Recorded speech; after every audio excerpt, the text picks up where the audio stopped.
Halo teman-teman, selamat datang di channel YouTube saya. Jangan di skip dulu ya teman-teman, karena di sini saya akan menyampaikan informasi penting dengan teman-teman terkait dengan karir. Tentunya dari teman-teman masih ada yang bingung nih, apa sih itu karir? Bagaimana sih caranya biar bisa mencapai karir dengan baik? Jadi sangat bermanfaat sekali ya teman-teman, video ini nanti akan menambah wawasan teman-teman terkait dengan karirnya.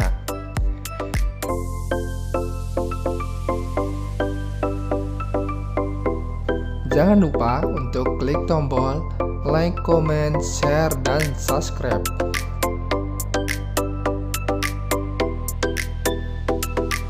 Tunggu apa lagi? Jangan lama-lama. Inilah informasi penting dari saya terkait dengan karir. Selamat menyaksikan.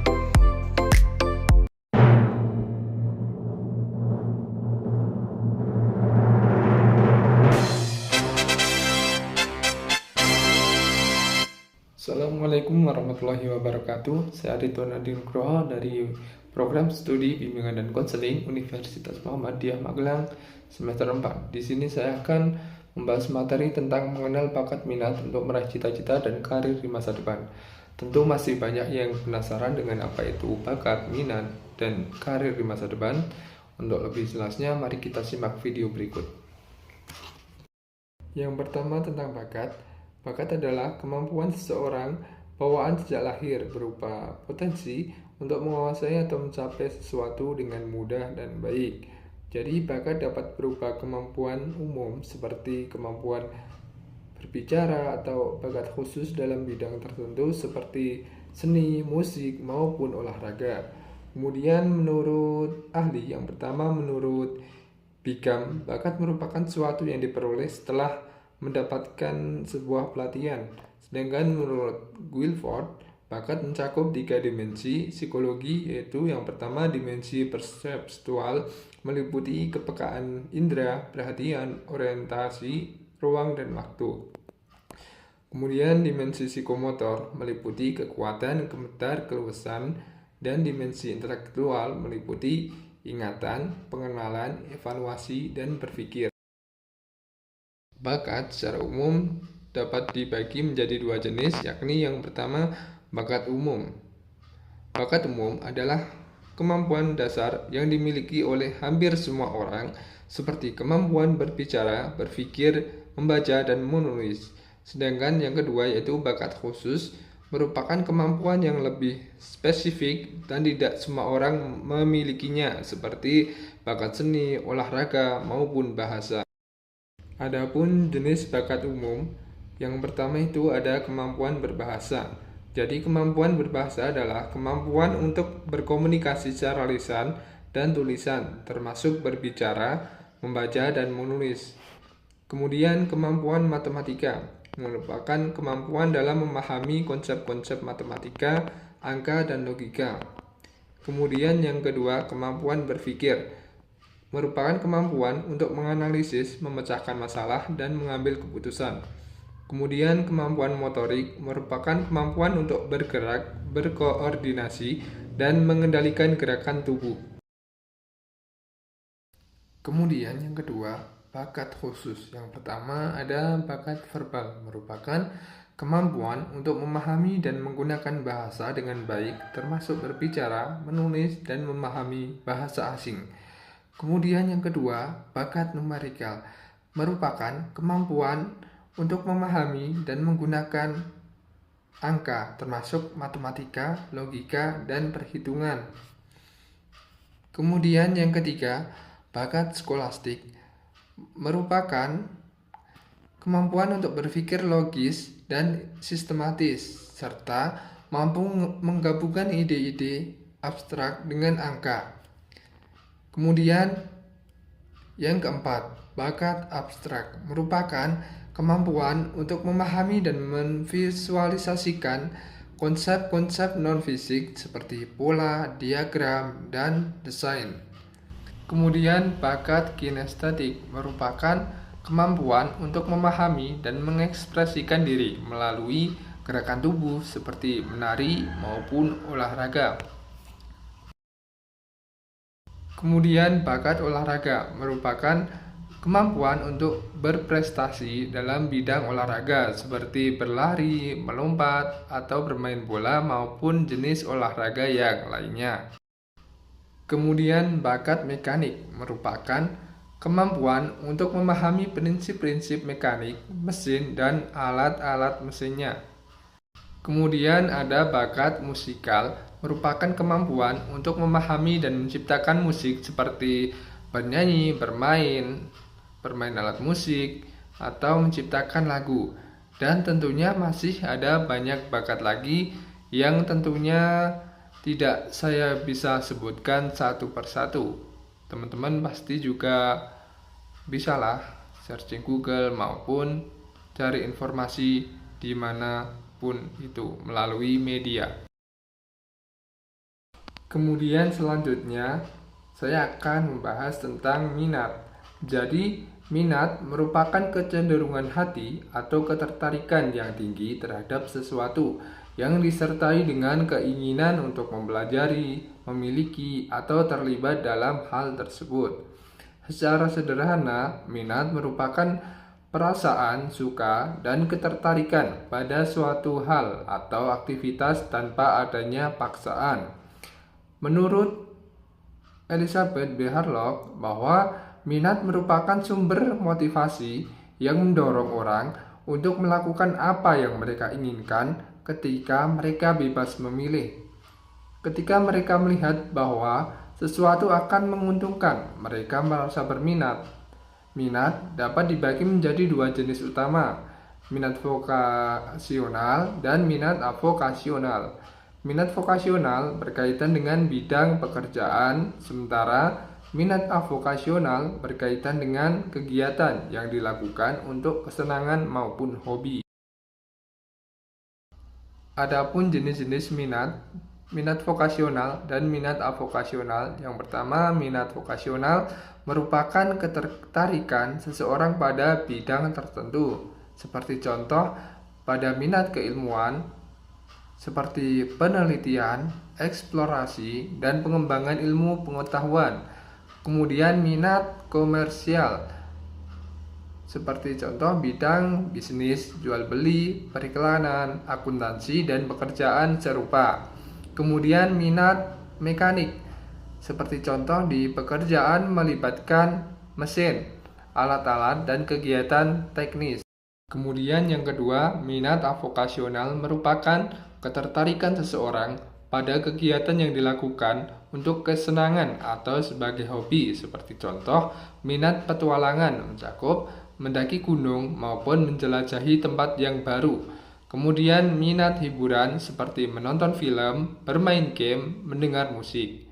Kemudian minat kuliner seperti makan atau mencoba makanan yang baru.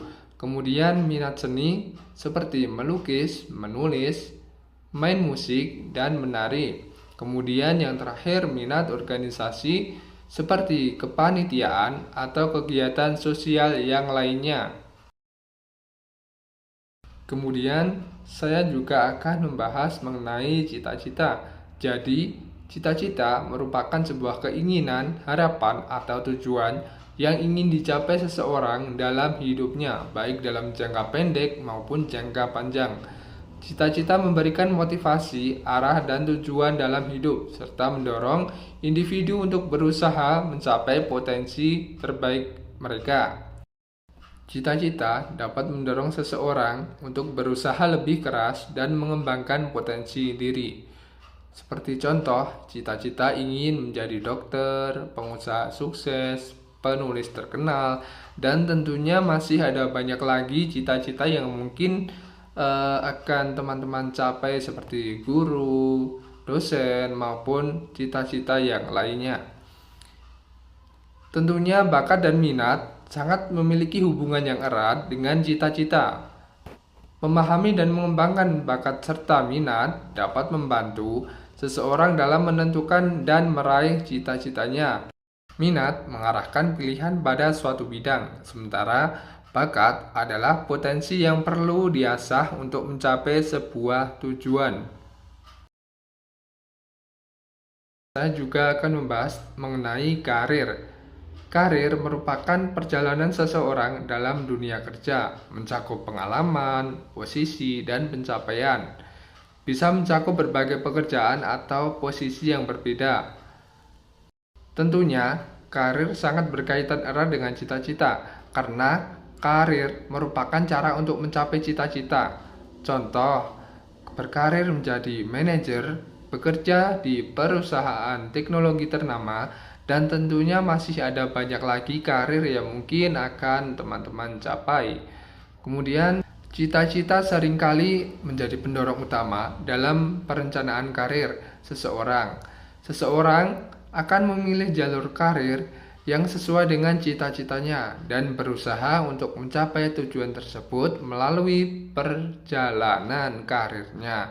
Misalnya, seseorang yang bercita-cita menjadi arsitek sukses akan memilih jalur pendidikan dan karir yang relevan dengan profesi tersebut. Tentunya teman-teman juga masih bertanya-tanya ya, mengapa sih bakat minat kok penting sekali untuk berkarir? Yang pertama, motivasi dan kepuasan kerja. Bekerja di bidang yang sesuai dengan minat dan bakat akan meningkatkan motivasi dan kepuasan kerja karena individu itu merasa lebih bersemangat dan terlibat dalam pekerjaan tersebut. Kemudian yang kedua, produktivitas optimal. Ketika seseorang bekerja sesuai dengan minat dan bakatnya, tentunya mereka cenderung lebih produktif dan efisien dalam bekerja karena mereka memiliki keahlian dan gairah yang tinggi dalam bidang tersebut. Kemudian yang ketiga, peluang berkembang. Jadi minat dan bakat yang selaras dengan pekerjaan membuka peluang lebih besar untuk mengembangkan diri karena individu akan termotivasi untuk terus belajar dan mengembangkan keterampilan mereka. Kemudian yang keempat, pencapaian tujuan karir. Jadi, dengan mengenal minat dan bakat, seseorang dapat menetapkan tujuan karir yang lebih realistis dan terarah, serta mengambil langkah-langkah yang tepat untuk mencapainya. Kemudian, pasti teman-teman juga tanya nih, bagaimana sih cara mengembangkan bakat minat untuk karir? Pertama, yaitu dengan eksplorasi diri. Jadi, teman-teman perlu melakukan berbagai kegiatan dan mencoba berbagai bidang untuk menemukan minat dan bakat terpendam. Kemudian yang kedua, pendidikan dan pelatihan, yaitu dengan mengikuti kursus, workshop, maupun pelatihan yang sesuai dengan minat dan bakat untuk meningkatkan keterampilannya. Kemudian yang ketiga, bergabung dengan komunitas. Jadi teman-teman perlu bergabung dengan komunitas atau klub yang sesuai dengan minat untuk belajar dari orang lain dan mendapatkan dukungan. Kemudian yang keempat, mencari mentor. Teman-teman juga perlu mencari mentor yang berpengalaman di bidang yang diminati untuk mendapatkan arahan dan bimbingan. Kemudian yang kelima, mengembangkan jaringan. Jadi teman-teman juga perlu membangun jaringan dengan orang-orang yang memiliki minat dan bakat serupa untuk memperluas wawasan dan peluang karir. Dengan mengenali dan mengembangkan bakat serta minat, tentunya seseorang dapat merencanakan karir yang lebih sukses dan memuaskan di masa depan. Sepertinya hanya itu materi yang saya sampaikan, jadi dapat diambil kesimpulan bahwa hubungan antara keempat konsep ini adalah bahwa minat dan bakat dapat menjadi dasar dalam menentukan pilihan karir dan mencapai cita-cita. Memilih karir yang sesuai dengan minat dan bakat dapat meningkatkan kepuasan kerja, kinerja, dan peluang kesuksesan. Bakat dan minat juga dapat membantu seseorang untuk memuaskan dan mencapai cita-citanya. Baik teman-teman, itulah tadi materi mengenai mengenal bakat minat untuk meraih cita-cita dan karir di masa depan. Semoga materi ini dapat bermanfaat dan teman-teman lebih memahami lagi apa itu bakat minat untuk meraih cita-cita dan karir di masa depan. Mungkin cukup sekian dari saya, kurang lebihnya mohon maaf. Sampai jumpa.